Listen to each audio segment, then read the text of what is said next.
welcome back to Sensibly Frugal Living. Welcome back to a day in the life video. I am kicking off this day in the life video by prepping some food for the freezer.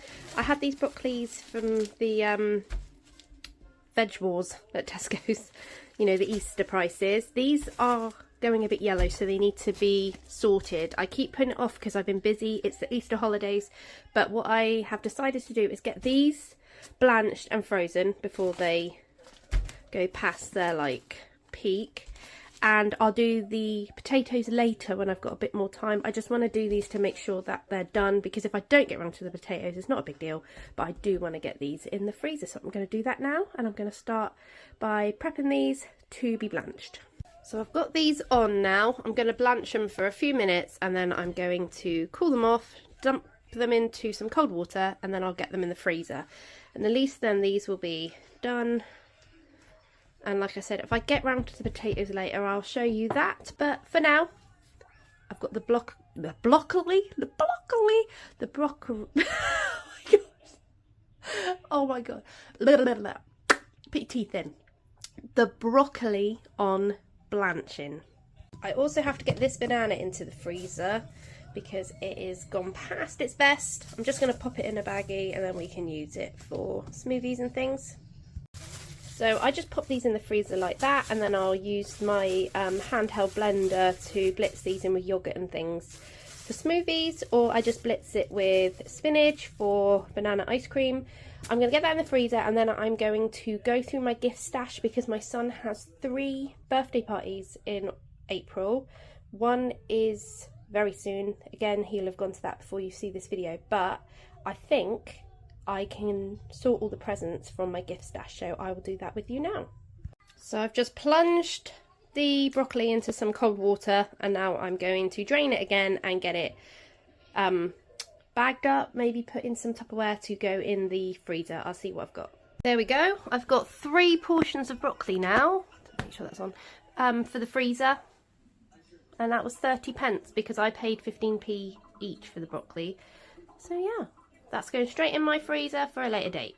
So the gifts I needed to get out were for 2 8-year-old girls, and no, 1 8-year-old girl, 1 9-year-old girl, and a 8-year-old boy. So we're using gifts from my stash that I've either picked up while they were on sale, re-gifting things, and I've also got a card stash which I fill with blank cards and cards I get in the charity shops. And yes, I was successful. The blanket I got, that was £1.80. The leftover Valentine's stock that's got bows on it is going to one of the girls. The little to-do list notebook and the poppet necklace is going to another. And then my son's friend, who's a boy, is getting the hover football and the fries poppet. And I think they will be happy with them. I don't do over-the-top gifts. I don't expect over-the-top gifts for my children on their birthdays.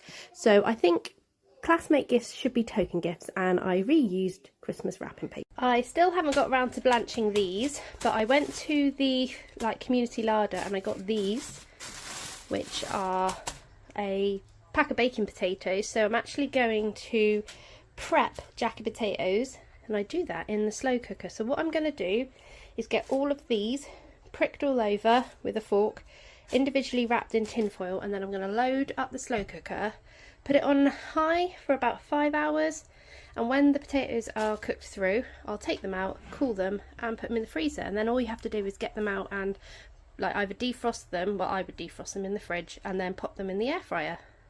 This is much easier for me than blanching them at the moment, so they're going to have to wait a little bit longer. There we go.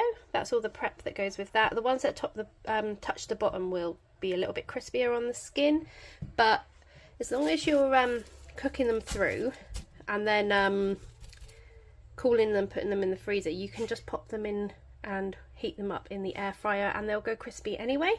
So what I'm going to do is get them on high for about 4 or 5 hours, and I'll come back and see how they're getting on.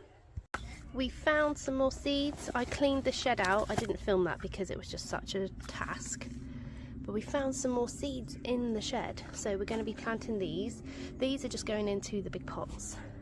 And I found more of these in the garage, so we're going to start some seedlings off. I've been enjoying planting seeds lately. A lot of the, like the sunflowers have come up, a lot of the sort of like decorative flowers have come up. We're just waiting on tomatoes and things now. And I hope these turn out just as well because I'd like them to decorate the front of the house. And today felt like a really productive day and it was really warm, so it was perfect day. Jack potatoes are still going. They're going to need a little bit longer. They've been in about 3.5 hours. The potatoes I'm parboiling. I've just peeled some potatoes for tea. I want an air fryer meal really, so we're having sausages. I'm going to roast the potatoes in the air fryer, some tinned carrots, bit of gravy, jobs are good un, but I'm just getting these parboiling before I put them on the max crisp. That's what I use for my potatoes on the air fryer. And here's tea, air fryer roasties, sausages cooked in the air fryer and some tinned carrots, obviously covered in gravy. And there we go, that's the jack potatoes cooling. I'm going to cool them properly and get them in the freezer. I'm going to put them into this to keep them all together, but that's how I have prepped these potatoes today for use in the next few weeks. So thanks for watching today's Day in the Life video. Please don't forget to like, subscribe and comment.